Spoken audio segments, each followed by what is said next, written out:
Welcome to what I felt. നിങ്ങളോട് ഞാനൊരു ചോദ്യം ചോദിക്കട്ടെ. നമ്മളെല്ലാവരും ഒരിക്കൽ മരിക്കുമെന്ന കാര്യത്തിൽ ആർക്കെങ്കിലും സംശയമുണ്ടോ? ഇല്ല. എന്നാൽ മരിച്ചാൽ എങ്ങോട്ട് പോകുമെന്ന കാര്യത്തിൽ ഇവിടെ ഇരിക്കുന്ന പലർക്കും പല അഭിപ്രായമുണ്ടാകും. ചിലർ പറയും സ്വർഗത്തിൽ പോകും, ചിലർ പറയും നരകത്തിൽ കത്തും, മറ്റു ചിലർ പറയും അടുത്ത ജന്മത്തിൽ പൂച്ചയായോ പുലിയായോ ജനിക്കും എന്നൊക്കെ. ഈ കഥകളെല്ലാം കേൾക്കുമ്പോൾ രസകരമാണ്. പക്ഷേ ഇതിലൊക്കെ എത്രത്തോളം സത്യമുണ്ട് എന്നത് നമ്മൾ ചിന്തിക്കേണ്ടിയിരിക്കുന്നു.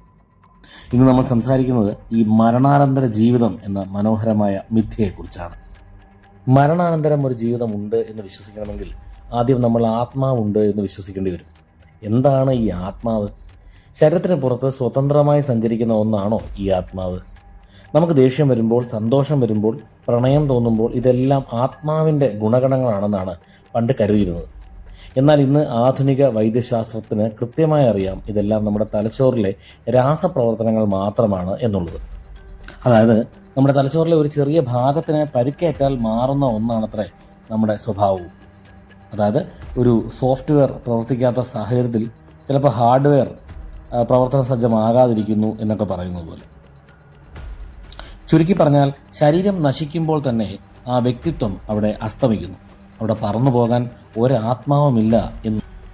സ്വർഗം, നരകം എന്നീ ഭാവനകൾ എന്തുകൊണ്ടാണ് മനുഷ്യൻ ഉണ്ടാക്കിയത് എന്ന് ചിന്തിച്ചിട്ടുണ്ട്? അതിൻ്റെ ഉത്തരം വളരെ ലളിതമാണ്. നമ്മളുടെ ഭയമാണ് അതിനുള്ള കാരണം. ഭയത്തെ മറികടക്കാൻ അവൻ കണ്ടെത്തിയ ഒരു മാർഗമാണ് സ്വർഗവും നരകവും. എന്തിനോടുള്ള ഭയം? മരണം എന്ന വലിയ ശൂന്യതയോടുള്ള ഭയം. ചുരുക്കി പറഞ്ഞാൽ അവനൊരു വലിയ ഇൻഷുറൻസ് പോളിസിയായാണ് ഈ പറഞ്ഞ സ്വർഗത്തെയും നരകത്തെയും ഒക്കെ ഉണ്ടാക്കിയത്. അതാണ് മരണാനന്തര ജീവിതം എന്ന ഇൻഷുറൻസ്.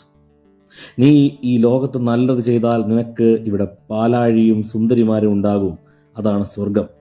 നീ ഇവിടെ തെറ്റ് ചെയ്താൽ അവിടെ നിന്നെ എണ്ണയിലിട്ട് വറക്കും, അതാണ് നരകം എന്നൊക്കെ പറഞ്ഞ് സത്യത്തിൽ മനുഷ്യന്റെ മനസ്സിനെയും മനുഷ്യന്റെ സമൂഹത്തെയും നിയന്ത്രിക്കാൻ പണ്ട് മതങ്ങൾ ഉണ്ടാക്കിയെടുത്ത ഒരു പോലീസ് സംവിധാനം കൂടിയാണ് ഈ സ്വർഗവും നരകവും ഒക്കെ.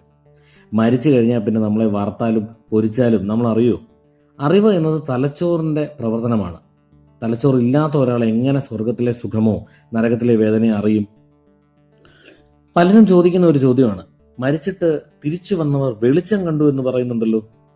ശാസ്ത്രം ഇതിനെ നിയർ ഡെത്ത് എക്സ്പീരിയൻസ് അഥവാ NDE എന്നാണ് വിളിക്കുന്നത്.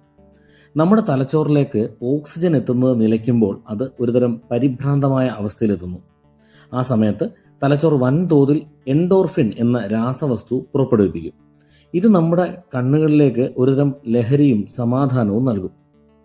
ഇത് കണ്ണുകളിലെ കാഴ്ച മങ്ങുന്ന അവസ്ഥയുണ്ടാക്കും. ഈ സമയത്തുണ്ടാകുന്ന ടണൽ വിഷനാണ് പലരും സ്വർഗത്തിലേക്കുള്ള തുരങ്കമായിട്ട് തെറ്റിദ്ധരിക്കുന്നത്. ഇതൊരു അത്ഭുതമല്ല. മരിക്കാൻ പോകുന്ന ഒരു ജൈവ യന്ത്രത്തിന്റെ അവസാനത്തെ വെപ്രാളം മാത്രമാണ് എന്നുള്ളതാണ് സത്യം. നിങ്ങളൊരു ആത്മീയവാദിയാണെങ്കിൽ നിങ്ങൾ ദൈവത്തെ കണ്ടെന്നും നിങ്ങളൊരു യുക്തിവാദിയാണെങ്കിൽ നിങ്ങൾ വെറും വെളിച്ചം കാണുന്നു എന്നും വിശ്വസിക്കാം. അതായത് നിങ്ങളുടെ തലച്ചോറിലുള്ളത് തന്നെയാണ് നിങ്ങൾ കാണുന്നത്. ചിലർ പറയാറുണ്ട്, ഞാൻ മരിച്ചവരോട് സംസാരിച്ചു, ആത്മാക്കൾ വന്ന് എന്നോട് കാര്യങ്ങൾ പറഞ്ഞു എന്നൊക്കെ. സുഹൃത്തുക്കളെ, ഇതൊക്കെ പച്ചക്കള്ളമാണ്. മനഃശാസ്ത്രത്തിൽ കോൾഡ് റീഡിംഗ് എന്നൊരു പരിപാടിയുണ്ട്. നിങ്ങളുടെ വേഷം, സംസാരം, സങ്കടം എന്നിവ നോക്കി പൊതുവായ ചില കാര്യങ്ങൾ പറഞ്ഞാൽ അത് ശരിയാണെന്ന് നിങ്ങൾക്ക് തോന്നും. മരിച്ചവരാരും തിരികെ വന്നിട്ടില്ല, അവരൊട്ട് വരികയുമില്ല. അവർക്ക് സംസാരിക്കാൻ നാവോ ചിന്തിക്കാൻ തലച്ചോറോ ഇല്ല എന്ന ലളിതമായ സത്യം നമ്മൾ തിരിച്ചറിയണം. അല്ലാതെ അതൊക്കെ മറന്നിട്ട് ആരെങ്കിലും ഒരാൾ കോൾഡ് റീഡിംഗ് ചെയ്യുമ്പോൾ ശരി, ഞാൻ ആത്മാവിനെ കണ്ടു, ഞാൻ മരിച്ചുപോയ എൻ്റെ ആരെങ്കിലും റിലേറ്റീവിനെ കണ്ടു, ഇങ്ങനെയൊക്കെ വിശ്വസിക്കുന്നത് തികച്ചും ബാലിശമാണ് എന്നർത്ഥം. മരണശേഷം ഒന്നുമില്ല എന്ന് പറയുന്നത് കേൾക്കുമ്പോൾ ചിലർക്കെങ്കിലും സങ്കടം തോന്നിയേക്കാം. പക്ഷേ ഇതിലൊരു വലിയ പോസിറ്റീവ് വശം കൂടിയുണ്ട്. മരണശേഷം മറ്റൊരു ജീവിതം ഇല്ല എന്ന് ഉറപ്പാകുമ്പോൾ ഈ കാണുന്ന ജീവിതം എത്രമാത്രം വിലപ്പെട്ടതാണെന്ന് നമുക്ക് തിരിച്ചറിയാൻ സാധിക്കും. അടുത്ത ജന്മത്തിൽ നല്ലത് ചെയ്യാമെന്ന് കരുതി മാറ്റി വെക്കാതെ ഈ നിമിഷം നമ്മുടെ സഹജീവികളോട് നല്ലതൊക്കെ ചെയ്ത് സന്തോഷമായിട്ട് ജീവിക്കാനാണ് നമ്മൾ ശ്രമിക്കേണ്ടത്. മരിക്കുന്നതിന് മുമ്പ് നമ്മൾ എവിടെയായിരുന്നു? നമ്മൾ ശൂന്യതയിലായിരുന്നു എന്ന് ചിന്തിക്കാം. മരണത്തിന് ശേഷവും നമ്മൾ ആ ശൂന്യതയിൽ തന്നെയായിരിക്കും ഉണ്ടാവുക. ഇതിനിടയിലുള്ള ഈ ചെറിയ കാലയളവുണ്ടല്ലോ, അതാണ് ജീവിതം. അതിൽ അനാവശ്യ ഭയങ്ങളും അന്ധവിശ്വാസങ്ങളും ഒക്കെ എടുത്തു വെച്ച് തലയിൽ കയറ്റാതെ യുക്തിയോടെ കുറേയേറെ സ്നേഹത്തോടെ ജീവിക്കാൻ ശ്രമിക്കുക. ഈ വീഡിയോ ഇഷ്ടമായെങ്കിൽ നിങ്ങൾ നിങ്ങളുടെ ലൈക്കും ഷെയറും സബ്സ്ക്രൈബും ഞങ്ങൾക്ക് നൽകുക.